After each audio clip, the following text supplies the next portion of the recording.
I'm covering a new figure every single day, all 28 days a month. And today we're going to be talking about James Farmer. This guy right here. He was a big, pivotal part of the Black History movement. So let's talk about him, shall we?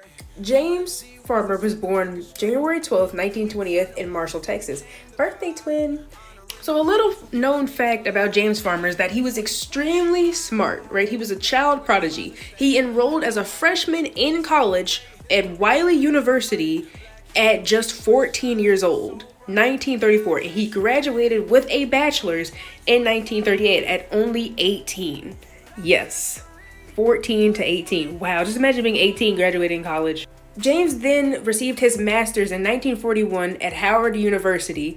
That's when he really got into civil rights, right? James then started working for the NAACP, but while he was working for the NAACP, he also started his own organization called CORE, C-O-R-E, which stands for the Community of Racial Equality, and it was basically made as an organization of nonviolent protesters. Well, one day, James and the CORE organization and NAACP, they all decided to come together and plan something called the Freedom Ride. And the Freedom Ride was basically where they would all, it was people, not just black people, black, white people, different races, different genders, and all that. They would all get on these buses and these trailways, and they would stay there. And it was a form of nonviolent protesting. When this happened, they all got arrested, right?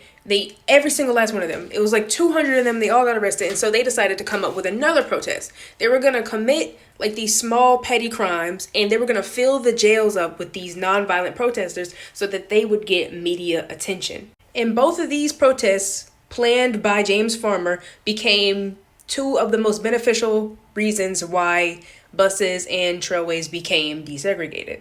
What was the scariest part about these protests, right, is that James's group, the CORE group, the CORE organization, a lot of people started going missing. And it turns out, like, their bodies were found, they were all murdered.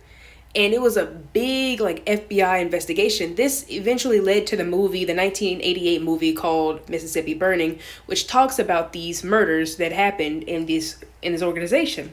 Eventually, James retired from being a civil rights activist, and he decided to settle down and become a teacher at Lincoln University. James eventually retired from being a teacher at Lincoln University due to his complications with diabetes, which ultimately led to his death July 9th, 1999, which is how he lost his eye with the diabetes complications.